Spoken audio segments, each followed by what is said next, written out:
네, 오늘 제가 여러분에게 전해드릴 말씀 제목은 와서 보라는 말씀에 주께서 거하시는 곳에 함께 머물렀던 첫 두 제자라고 하는 이런 제목을 가지고 하나님의 말씀을 여러분과 함께 나누기를 원합니다. 자, 오늘 본문 말씀은 예수님에 대한 침례자 요한의 공개적인 증언을 기록한 요한복음 1장 29절에서 34절 말씀에 이어서 예수님의 공생의 대부분을 보내시게 될 갈릴리 땅으로 떠나시기 직전에 처음으로 제자들을 만난 사실을 담고 있는 말씀입니다. 자, 그 첫 두 제자는 누구일까요? 40절 말씀에 보게 되면은 시몬 베드로의 형제 안드레가 소개되고 있고, 그 다음에는 안드레와 함께 예수님을 따른 두 제자 중 그 이름이 언급되지 않은 한 사람이 바로 이제 오늘 우리가 다루게 될 그 첫 두 제자가 되겠습니다. 그리고 이어서 42절에는 베드로가 이제 소개되고 있고, 43절에서 51절 말씀을 보게 되면 빌립과 나다네엘 등이 차례로 이제 소개되고 있는 것을 우리가 볼 수가 있습니다. 자, 그런데 요한과 함께 서 있었던 첫 두 제자들 중에서 그 이름이 언급되지 않은 한 제자가 있는데 그가 누구일까요, 여러분? 그가 누구입니까? 네, 맞습니다. 아마도 사도 요한이 틀림이 없을 것입니다. 왜냐하면 그가 오늘 우리가 보는 이 요한복음의 저자이기 때문입니다. 자, 그럼 이제 예수님께서 그 첫 두 제자와의 만남을 기록한 오늘 본문이 우리에게 어떤 영적 교훈을 던져주고 있는지 지금부터 하나씩 한번 살펴보는 시간을 갖도록 하겠습니다. 먼저 첫 번째는 우리는 오늘도 예수님께서 죄인들을 구원하시고자 이 세상을 두루 다니시며 찾고 계신다는 사실을 믿지 않는 자들에게 전해야 된다는 점입니다. 자, 본문 35절에서 36절 말씀을 함께 보겠습니다. 또 다음날 요한이 자기 제자들 중에 두 사람과 함께 서 있다가 예수님께서 거니실 때에 그분을 보고 이르되 하나님의 어린 양을 보라 하니. 자, 여기서 요한이라고 언급된 이는 바로 누구를 가리킵니까? 침례자 요한을 가리키는 말씀입니다. 이 침례자 요한은 자기 제자들 중에 두 사람과 함께 서 있다가 36절 말씀처럼 예수님께서 거니실 때에 그분을 보고 뭐라고 외쳤습니까? 하나님의 어린 양을 보라고 지금 제자들에게 소개하고 있는 말씀을 볼 수가 있습니다. 즉 침례자 요한이 예수 그리스도를 보자마자 자신의 제자들에게 던진 첫 마디는 하나님의 어린 양을 보라였다는 점입니다. 그가 두 다리로 걸어가고 있는 한 사람을 보고 어린 양으로 부른 이유가 무엇이었을까요? 많은 사람들이 어린 양에 대해서 잘 몰랐지만 침례자 요한은 어린 양이 무엇인지 너무나 잘 알고 있었기 때문입니다. 어린 양이란 죄를 속죄하기 위한 대속물을 말하는데 예수님이 하나님께서 인간의 죄를 제거할 수 있는 유일한 희생물이라고 하는 그런 뜻을 갖고 있었습니다. 이스라엘이 출애굽하기 직전에 하나님께로부터 보호받을 수 있는 그 유일한 수단도 무엇이었습니까? 성경은 어린 양이었다라고 우리에게 소개하고 있지 않습니까? 그래서 침례자 요한이 자신의 두 제자에게 외쳤던 이 첫 마디는 이스라엘이 이집트로부터 탈출하면서 위기에 빠졌을 때 주의 구원을 보라고 이스라엘 백성에게 외쳤던 모세의 부르짖음과 같았음을 알아야 합니다. 이스라엘이 출애굽하여 파라오의 군대에게 추격당하다가 홍해로 가로막혔을 때 하나님께서 그들에게 처음으로 가르쳐 주신 진리가 바로 이것이었다는 점입니다. 출애굽기 14장 13절에 이런 말씀이 있습니다.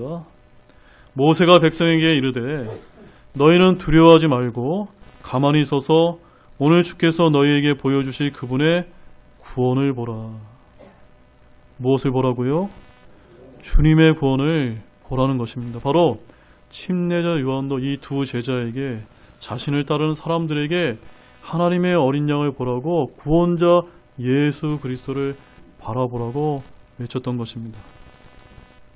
오늘날 수많은 사역자들도 죄인들에게 예수님을 가리켜서 하나님의 어린 양을 보라고 외쳐야 된다고 저는 그렇게 믿고 있습니다. 바로 그분은 누구이십니까? 세상 죄를 제거하시는 하나님의 어린 양이십니다. 이것을 다 믿고 계십니까?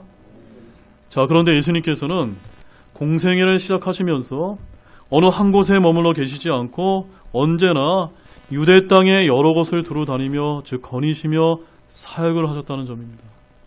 그래서 많은 사람들이 예수님의 말씀과 증거를 듣고 복음을 들을 수 있었습니다.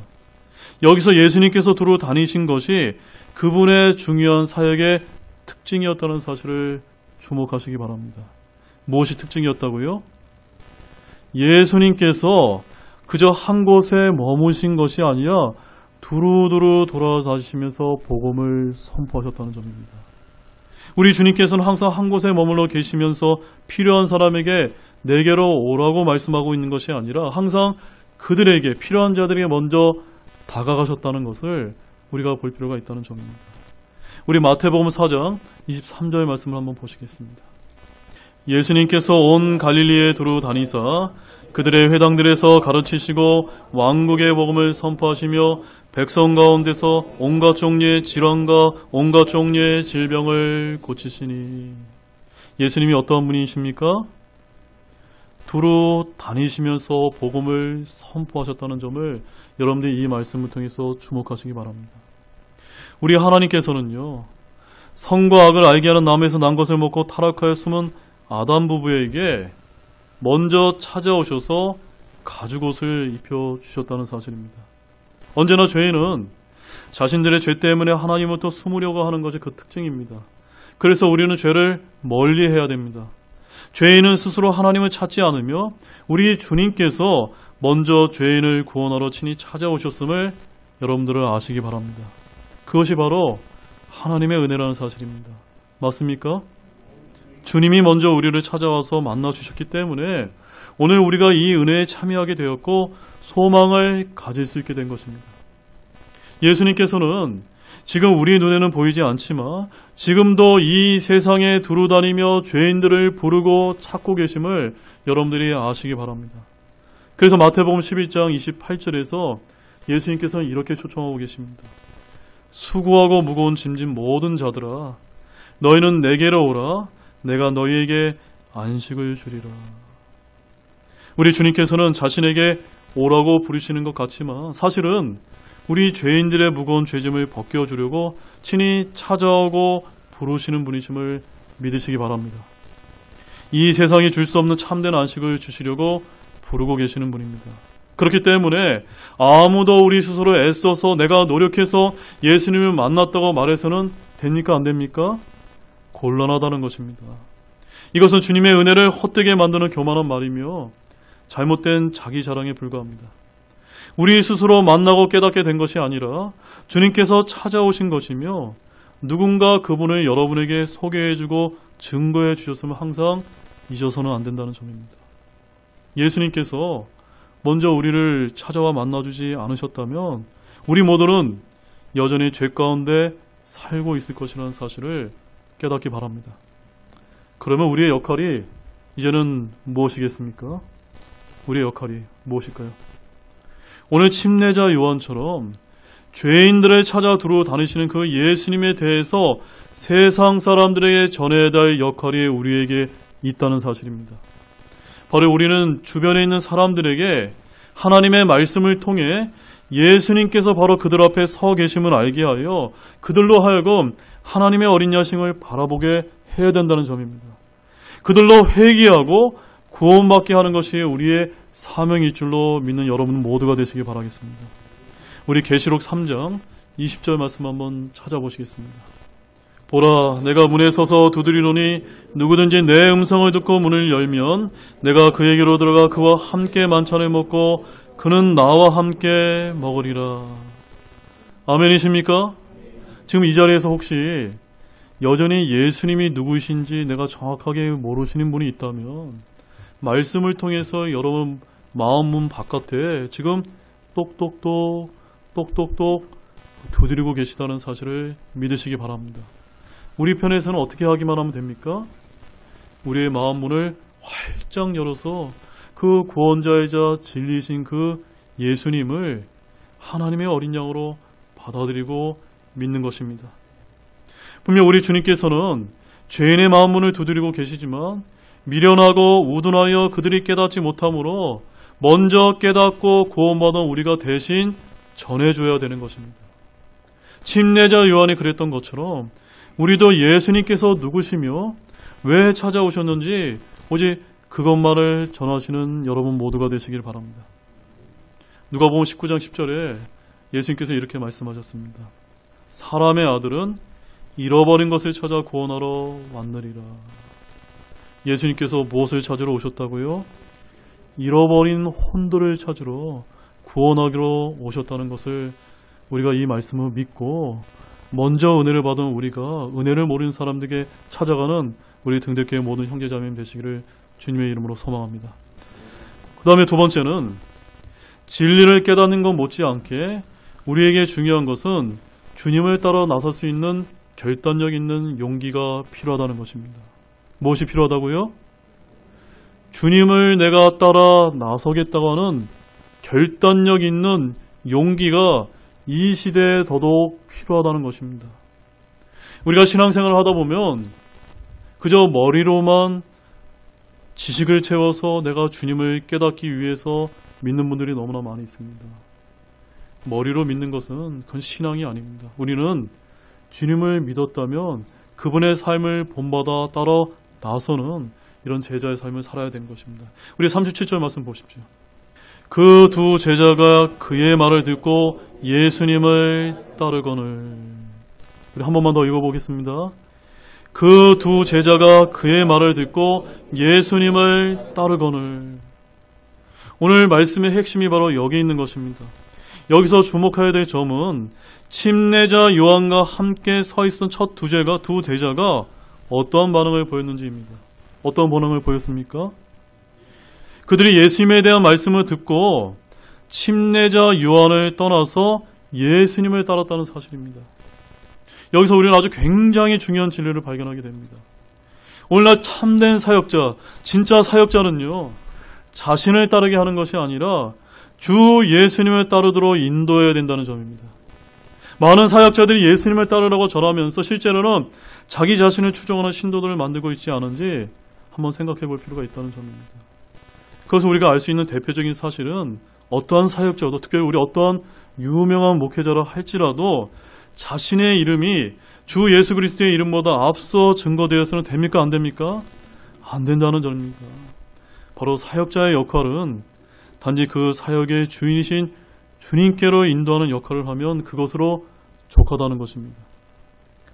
그리고 침례자 요한의 말만 듣고 예수님을 따랐던 이 두 제자의 결단적인 용기도 매우 칭찬받아 마땅하다는 사실입니다.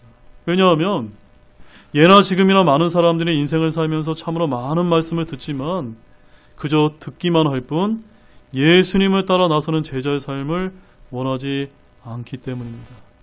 사랑하는 여러분, 우리가 왜 예수님을 믿습니까? 왜 믿습니까? 그저 구원받고 진리를 머리로 깨닫기 위함입니까? 그래서는 곤란합니다. 거기서 그쳐서는 안 됩니다. 진리를 아무리 잘 깨달았다 하더라도 실제로 주님을 따르는 삶의 모습이 우리 안에서 나타나지 않는다면 그것은 헛것이 되고 맙니다. 많은 사람들이 자신의 입으로 주님을 따르겠다고 고백하지만 실제로 자신의 모든 것을 걸고 주님을 따르는 사람들은 그다지 많지 않다는 점입니다. 그러나 주님은 저와 여러분에게 이렇게 외치고 계십니다. 우리 마태복음 9장 37절 말씀 한번 보십시오. 이에 그분께서 자기 제자들에게 이르시되 진실로 수확할 것은 많되 일꾼들이 적으니. 무엇이 적다고요? 수확할 일꾼들이 적다는 것입니다. 사랑하는 여러분, 지금은 그 어느 때보다도 수확할 것이 많습니까? 적습니까? 너무나 많이 있습니다. 왜냐하면 일꾼들이 적기 때문입니다. 여러분은 무엇을 목적으로 사십니까? 돈을 버는 것이 목적이십니까? 아니면 명예를 얻는 것이 목적이십니까? 우리 그리스도인에게서 인생의 최고의 가치 있는 삶은 바로 주님을 따르는 삶이라는 사실을 여러분들 믿으시기 바랍니다. 맞습니까? 어떤 사람은 이 침례자 요한의 두 제자가 스승인 침례자 요한의 신의를 저버리는 행동을 보여준 것이라고 이렇게 오해하곤 합니다. 그러나 결코 그렇지 않습니다. 그들은 신의를 저버린 것이 아니라 침례자 요한의 가르침을 따른 것이며 이때 인간적인 의리보다는 하나님의 뜻을 더 중히 여겨야 된다는 귀한 교훈을 우리에게 보여주고 있는 것입니다. 침례자 요한이 하나님의 어린 양을 보라고 자기 제자들과 함께 서 있는 자리에서 그들에게 예수님에 대해 말한 이유는 다름이 아니었습니다. 바로 그는 자기를 떠나서 누구에게 가라는 암시입니까? 예수님께 찾아가라고 하는 그런 암시였다는 사실입니다. 이처럼 우리는 침례자 요한이 정말로 사사로운 욕심이 없는 아주 참된 사역자였다는 사실을 우리가 볼 수가 있는 것입니다. 오늘날 사역자들도 이와 같아야 된다고 믿습니다. 요한복음 3장 30절에 아주 유명한 말씀이 있죠. 제가 읽어드리겠습니다. 그분은 반드시 흥하여야 되되 나는 반드시 쇠하여야 하리라. 이것은 사역자뿐만이 아니라 오늘 모든 믿는 성도들에게 동일하게 적용되어야 될 줄로 그런 말씀으로 믿으시기 바랍니다. 주님은 높아지셔야 되고요. 우리는 낮아야 되는 것입니다. 침례자 요한은 정말로 자신은 쇠하여도 예수 그리스도만의 반드시 흥하는 사역을 위해 진실로 애썼던 참된 사역자였던 것입니다. 부족한 저도 이와 같은 사역자가 되기를 소망하면서 기도해 주시기를 진실로 부탁드립니다. 우리는 잠시 이 부분에서 주님 앞에 사람들이 보인 세 가지 반응에 대해서도 보기를 원합니다. 먼저 첫 번째 반응은 예수님을 만나고 그분의 입에서 나오는 말씀을 듣고 그 행하시는 일들을 보고서도 깨닫지 못하는 반응을 보게 됩니다. 이러한 반응은 예수님 당시 위선적인 바리새인들이 보였던 반응입니다. 그들은 자기들을 구원하러 오신 예수님을 알지 못하고 마귀들의 통치자 바알세봄에 힘입어 마귀들을 내쫓아낸다는 신성모독적인 말을 서슴지 않았습니다. 그래서 마태복음 12장 24절에서 이렇게 예수님께서 말씀하셨습니다. 바리새인들은 그것을 듣고 이르되 이자가 마귀들의 통치자 바알세봄에 힘입지 않고서는 마귀들을 내쫓지 못하느니라 하거늘. 이런 이야기는 오늘날 우리가 살고 있는 이 시대도 이렇게 고백하는 사람들이 얼마나 많은지 모릅니다. 구원자 예수님을 모르고 예수님을 비난하는 사람들이 너무나 많다는 사실에 우리가 참으로 안타까움을 금할 수가 없습니다. 그 다음에 두 번째 반응은 예수님의 말씀을 듣고 깨닫기는 하지만 오늘 본문의 이 첫 두 제자들과 달리 결단을 내리지 못하고 주저하는 반응을 보게 된다는 점입니다. 예수님께서 하시는 말씀은 옳다고 인정은 하면서도 자신을 따르라는 명령에는 응하지 못하고 주저하는 신자들이 예나 지금이나 적지 않다는 점입니다. 예수님을 따르려면 현실적으로 많은 것을 포기해야 한다는 세상적인 염려와 두려움 때문에 선뜻 나서지 못하는 것입니다. 자, 요한복음 9장 22절 말씀 한번 보십시오. 그의 부모가 이렇게 말한 것은 그분이 그리스도라고 어떤 사람이 시인하면 그를 회당에서 내쫓기로 이미 유대인들이 결의하였으므로 유대인들을 두려워했기 때문이더라. 여러분, 이 말씀을 다 이해하셨습니까? 이 당시에 예수님을 시인하면은 사람들 때문에, 유대인들 때문에 그렇게 시인하기 곤란했던 그런 상황을 지금 말씀하고 있는 것입니다.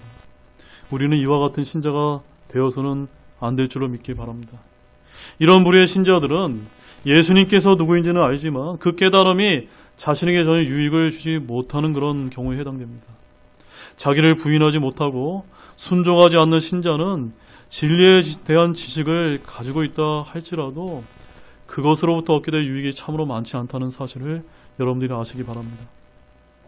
세 번째는 깨달아 알게 된 것을 즉시 행동에 옮기는 믿음의 사람들입니다. 오늘 본문에 소개된 이 첫 두 제자인 안드레와 요한은 주님으로부터 39절 말씀을 보게 되면 와서 보라는 그런 부름을 받았을 때 망설임 없이 즉시 응하였다는 점입니다. 많은 신자들이 이런 예수님의 제자들을 보면서 그들의 삶을 동경하지만 어떻게 그런 삶을 시작했는지에는 전혀 관심을 가지지 않는 것 같습니다.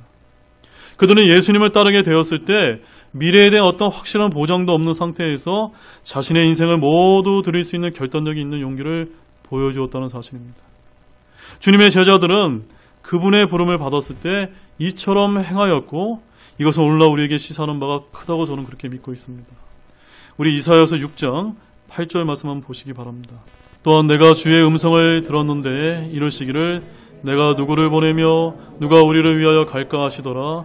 그때 내가 이르되 내가 여기 있나이다 나를 보내소서 하였더라.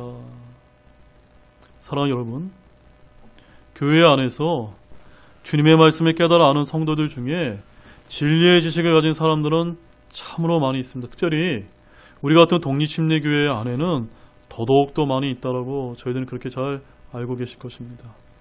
그래서 오늘 주님께서 나를 따르라 라고 이런 주님의 부름에 선뜻 나서는 이들은 안타깝게도 참으로 많지 않다는 점입니다. 그런데 내가 여기 있나이다, 나를 보내소서라고 대답하는 이들이 많지 않다는 점에서 우리는 우리 자신을 한번 돌이켜봐야 된다는 점입니다. 이런 현실을 보고 계신 우리 하나님 아버지의 마음은 얼마나 답답하실까요? 여러분은 지금 어떤 상태이십니까? 여러분의 마음속에 하나님의 말씀을 통해 들려주시는 주님의 음성을 듣고도 마치 듣지 못한 것처럼 혹시 머뭇거리고 계시는 분은 없으십니까? 우리 누가복음 9장 61절과 62절 말씀을 한번 찾아보시기 바랍니다. 이 말씀을 통해서 지금 주님께서는 어떠한 제자들을 찾고 계신지 우리가 그 모습을 좀 발견하기를 원합니다. 자, 61절 말씀 먼저 한번 읽어보겠습니다. 또 다른 사람이 이르되 주여 내가 주를 따르겠나이다마는 먼저 내가 가서 내 집에 있는 자들에게 작별을 구하게 하옵소서 하니. 자, 이게 무슨 말씀이냐면요, 예수님께서 한 사람에게 나를 따르라 라고 이렇게 얘기를 했더니 그 사람이 그 즉시 주님을 따르겠다고 얘기한 것이 아니라, 잘 보십시오. 영어로 보게 되면 더 흥미로운데요, Lord, 주여, I will follow thee. 내가 주를 따르겠습니다 라고 한 다음에 그 다음에 어떤 단어가 붙어 있습니까? but이라고 하는 단어가 붙어 있습니다. but. 무슨 뜻입니까? 예, 제가 주님을 따르겠습니다. 그러나 이거 하고 주님을 따르겠습니다 라고 이렇게 고백을 했다는 점입니다. 이게 무슨 뜻입니까? 내가 조건적으로 주님을 따르겠다는 것입니다. 그래서 62절에서 주님께서 이 사람에게 뭐라고 얘기하셨습니까? 예수님께서 그에게 이르시되 손에 쟁기를 잡고 뒤를 돌아보는 자는 하나님의 왕국에 합당하지 아니하느니라 하시니라. 여러분, 어떠한 성도분이 되시기 원하십니까? 하나님의 왕국에 합당한 그런 그리스도인이 되기를 진실로 원하십니까? 그렇다면 주님의 부르심에 순종하고 따라 나서는 그런 여러분 모두가 되시기를 원합니다. 그러나가 아니라 예, 저는 주님을 따르겠습니다로 즉시 응하는 모든 우리 성도 여러분이 되시기를 원합니다.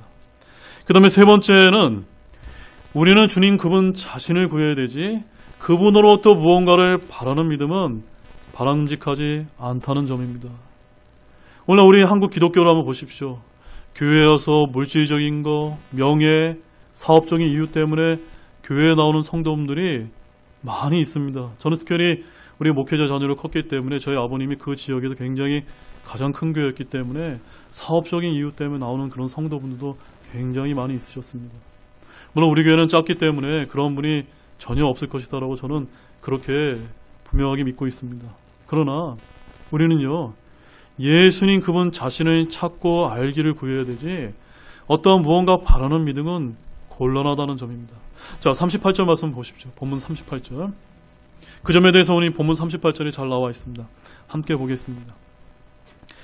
그때 예수님께서 돌이키사 그들이 따르는 것을 보시고 그들에게 이르시되 너희가 무엇을 구하느냐 하시매 그들이 그분께 이르되 랍비여 어디에 거하시나이까 하니 랍비는 번역하면 선생님이라는 말이라. 자, 여기서 예수님께서 자신을 따라 나선 침례자 요한의 두 제자들에게 뭐라고 물으셨습니까? 너희가 무엇을 구하느냐? 지금 너희가 나에게 찾아왔는데 너희 나한테도 뭘 원하느냐? 오늘 많은 신자들이 교회에 나와서 뭘 기대하고 나오는 사람들과 똑같은 것을 지금 저와 여러분에게 질문하고 계시다는 것입니다. 너희는 무엇을 구하느냐? 이렇게 물으셨을 때 그들의 대답은요, 마치 동문서답식으로 랍비여 어디에 거하십니까? 라고 이렇게 답변하였다는 점입니다. 여러분, 이 대답을 결코 오해하지 마시기 바랍니다. 실은 이 대답은요, 동문서답이 아니라 어디에 거하십니까? 라는 이 반문 속에 저희들은 지금 주님의 질문처럼 무엇을 찾고 있는 것이 아니라, 무엇을 기대하고 있는 것이 아니라 바로 예수 그리스도를 따르길 원합니다 라는 그 대답이었다는 점입니다. 우리가 그토록 찾고 있던 분을 찾았으니 이제 주님이 계신 곳으로 저희들은 가고자 합니다 라고 이렇게 대답한 것입니다. 그 첫 두 제자들은 사실상 주님께서 어디에 살고 계신지가 궁금했던 것이 아니라 지금 예수님께서 자신들을 데리고 가 주십시오라고 부탁드린 것입니다. 우리 주 예수 그리스도께서는 그들의 속 중심과 마음을 너무나 잘 알고 계셨습니다. 그들이 찾고 있던 것은 바로 주 예수 그리스도 그분 자신이었지 그분으로부터 무언가를 받을 어떠한 것이 아니었다는 점을 기억하시기 바랍니다. 자, 그렇다면 저와 여러분은 어떻습니까? 우리는 주 예수 그리스도를 인격적으로 만나 그분을 구하기 위한 믿음 생활을 원하고 계십니까? 아멘이 없으시네요. 원하고 계십니까? 아니면 무언가 물질적인 어떤 것을 기대하고 바라는 어떤 것이 혹시 있으십니까? 노맨이시죠, 여러분? 이 문제는요, 대단히 중요한 질문입니다. 많은 신자들이 교회에 나가 하나님께 경배하고 믿음 생활을 하지만 주님 그분 자신을 구하지 않고 그분으로부터 무언가를 기대하며 믿음 생활을 하신다면 이것은 결코 올바른 믿음이 아니라는 사실을 저와 여러분들이 아시기 바랍니다. 자, 이제 마지막 네 번째 교훈은 우리 주님께서 계신 곳에 함께 머무르고자 하는 자가 진정한 제자의 삶이요 그리스도인이라는 사실을 아시기 바랍니다. 자, 본문 39절 말씀을 보시겠습니다. 그분께서 그들에게 이르시되 와서 보라 하시더라. 그들이 가서 그분께서 거하시는 곳을 보고 그날 그분과 함께 머무르니 이는 때가 10시쯤이었기 때문이더라. 자, 이제 주님께서는 자신을 따라 나선 그 첫 두 제자에게 이르신 말씀을 우리가 볼 수가 있습니다. 그 말씀은 다름이 아니라 어떤 말씀이었습니까? 와서 보라. 와서 보라는 것이었습니다. 우리 주님께서는 그 첫 두 제자들의 마음속을 이미 훤하게 알고 계셨기 때문에 두말 없이 그들에게 와서 보라고 이렇게 부드럽게 그들을 초청하고 계셨던 것입니다. 여러분, 사랑 여러분, 여러분들이 손에 들려있는 성경 말씀에서 가장 많이 등장하는 단어가 무엇인지 아십니까? 여러분, 무엇이라고 생각되십니까? 하나님이실까요? 아니면 예수님일까요? 아니면 성령님이실까요? 그것이 아니라 성경 기록 안에 성령님께서 기록하신 가장 많은 단어는 말하다, 영어로는 say이고요. 그 다음이 오라, 영어로는 come입니다. 뭐라고요? 말하다, 오라 이런 단어 say와 come이 성경에 가장 많이 기록하신 단어라는 것입니다. 바로 여러분 손에 들려있는 이 성경책은 어떤 책입니까? 말씀하는 책이고 오라고 부르는 책이라는 사실을 아시기 바랍니다. 이처럼 말씀하시는 예수님은 지금도 이 성경 말씀을 통해 저와 여러분에게 말씀하고 계시고 또한 믿지 않는 죄인들을 향해 오라고 부르시고 계시다는 사실입니다. 구원받은 우리들에게는 자신을 따르러 오라고 부르고 계시고 잃어버린 세상 사람들에게는 구원받으러 자신에게 오라고 초청하고 계신다는 점입니다. 이 오라는 주님의 부르심은 주 예수 그리스도께서 다시 오실 때까지 공중 강림하셔서 저와 여러분을 하늘로 채워 올라가실 때까지 끊임없이 계속 부르실 줄로 믿으시기 바랍니다. 여러분, 여기서 와서 보라는 이 말씀은 도대체 어떠한 의미였을까요? 이것은 또한 무엇을 구하느냐는 질문처럼 그들에게, 아니 저와 여러분에게 일종의 도전을 주는 그런 말씀이었습니다. 그들은 예수님이 어디에서 사는지 한번 둘러보고 오려는 단순한 호기심에 젖어 있었던 게 아니었습니다. 그들은 예수님과 39절 말씀을 보게 되면 함께 머무르고 싶어 했다는 점입니다. 이 사실은 이어지는 39절 하반절을 보면 쉽게 알 수가 있는데요. 거기에 이렇게 기록이 되어 있습니다. 와서 보라는 이런 질문을 듣고 그 다음에 어떻게 기록이 되어 있습니까? 그들이 가서 그분께서 거하시는 곳을 보고 그날 그분과 함께 머무르니 이는 때가 10시쯤이었기 때문이더라. 그들은 주께서 거하시는 것을 보고 바로 돌아온 것이 아니라 어떻게 했습니까? 그날 그분과 함께 머물렀다는 점입니다. 그때가 10시쯤이었는데요. 오늘날 시간으로 오후 4시쯤이었습니다. 그들이 주님과 함께 머문 것은 아마도 밤 시간이었을 것입니다. 그러나 그들은 잠시 들러 밤이 어두워지는 바람에 하룻밤 신세를 진 것이 아니라 그날 예수 그리스도와 함께 거하기를 원했던 것입니다. 그들은 와서 보라는 주님의 말씀 이상으로 자신들이 간구했던 바를 찾아냈으며 바로 주님께서는 그들의 마음을 아시고 그들을 받아들여 그들과 함께 거하셨던 것입니다. 당시 예수님께서는 어떤 사람의 집에서 머무셨는지 우리는 알 수 없지만 이 두 제자의 동기는 순수했던 것만은 분명합니다. 그들이 예수님에게서 기대한 것은 적어도 화려한 집이나 궁궐이 아니었습니다. 그들은 예수님께서 계신 곳이면 어디든 그분과 함께 있기를 원한 것뿐이었습니다. 그리스도인의 제자가 진정되기를 원하는 분들이 있다면 가져야 될 마음가짐이 바로 이러한 것입니다. 그들은 제자들을 부르실 때 나를 따르라고 주님께서 하셨습니다. 오늘도 우리 주님께서는 제자의 삶을 살기 원하는 우리들에게 동일하게 말씀하고 계십니다. 이제는 저와 여러분이 선택할 차례입니다. 우리는 그분이 가시는 곳이면 어디든지 따를 수 있고 그리 아니할 수도 있습니다. 예수님께서는 아무도 강제로 끌고 가지 않습니다. 그래서 저와 여러분에게 구원을 주실 때도 믿으라고 말씀하시지만 강제로 믿게 할 수 없는 것입니다. 우리 중에 누구든지 자기가 원하는 곳에만 가겠다고 말하는 그런 분이 계시다면 그러한 분들은 더 이상 그리스도와 상관이 없게 된다는 사실을 또한 아시기 바랍니다. 사랑하는 여러분, 사랑하는 형제자매 여러분, 예수님을 믿는다는 것은, 즉 예수님의 제자가 된다는 것은 나를 온전히 그분에게 굴복시키는 것입니다. 도마가 고백한 것처럼 예수님께서 나의 인생의 주인이 되시고 절대자가 되실 때 비로소 예수님을 믿는다고 말할 수 있으며 그분의 제자요 진정한 그리스도인이 될 수 있는 것입니다. 자, 우리 요한복음 20장 28절 말씀을 한번 같이 읽어보겠습니다. 도마가 그분께 응답하여 이르되 나의 주시며 나의 하나님이시다 하매. 나의 주시며 나의 하나님, 이것이 무슨 뜻입니까? 나의 주인이시다. 이제 제 삶의 모든 주권은 누구에게 있다는 겁니까? 예수님께 있습니다. 하나님께 있습니다. 라고 인정해드린 것입니다.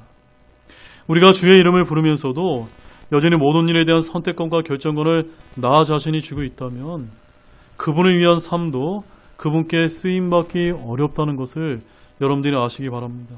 이러한 분들은 교회에 오래 다니고 또한 중요한 섬김의 직면을 맡았다 할지라도 예수님의 제자가 되기 어렵다는 것입니다. 오늘날 그리스도인들 가운데 조건적으로 아까 우리가 살펴봤던 것처럼 그러나 라고 얘기하면서 조건적으로 예수님을 믿고 따르는 사람들이 의외로 많다는 점입니다. 그분께서 가시는 곳이 어디든 무조건 따르는 것이 아니라 어떤 곳은 따라가고 어떤 곳은 따라가지 않는 식입니다. 그분이 수많은 병자들을 고쳐주시고 기적의 빵을 먹이시는 곳에는 언제나 수많은 사람들이 모여들어서 인산인해를 이루었지만 제자들의 수가 많았지만 하지만 예수님께서 십자가에 달려 돌아가시기 직전에 겟세마네 동산에 체포되어 끌려가실 때에는 그분을 따르는 사람들이 거의 없었고 심지어 12 제자들조차도 대부분 자리를 피한 것이 사실이었더라고 성경 우리에게 그렇게 기록하고 있는 것입니다. 그래서 마태복음 26장 56절 말씀에 보면 이 겟세마네 동산에 어떤 일이 있었냐면요.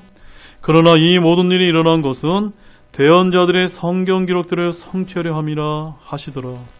이에 모든 제자들이 그분을 버리고 도망하니라. 여러분은 어떤 그리스도인이 되기를 원합니까? 주님을 따르시겠습니까? 어떤 어려운 상황이 되면 주님을 버리고 도망가시겠습니까? 전자이십니까? 후자이십니까? 전자를 원하시죠? 사랑하는 여러분, 저와 여러분은 어떠한 그리스도인이 되어야 됩니까? 누가 어떤 선택을 했는가는 별로 중요하지 않습니다. 문제는 내가 어떻게 할 것인가입니다.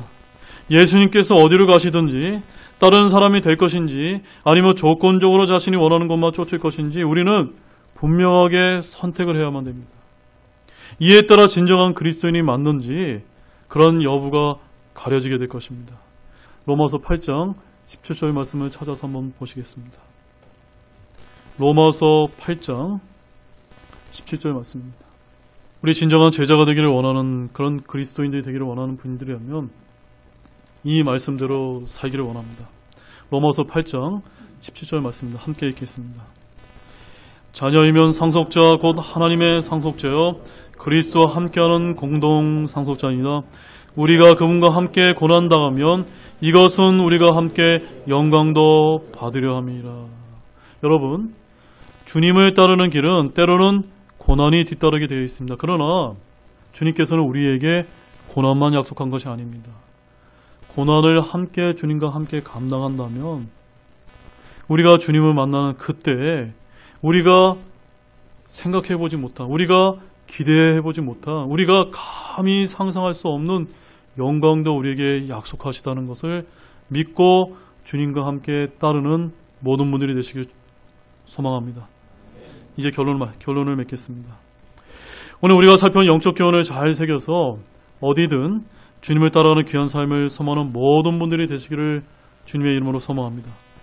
끝으로 우리가 예수님을 믿고 구원받았고 그리스도인이 되었다면 우리는 41절 말씀처럼 안드레를 본받을 필요가 있습니다. 자, 41절, 42절 말씀을 한번 보겠습니다.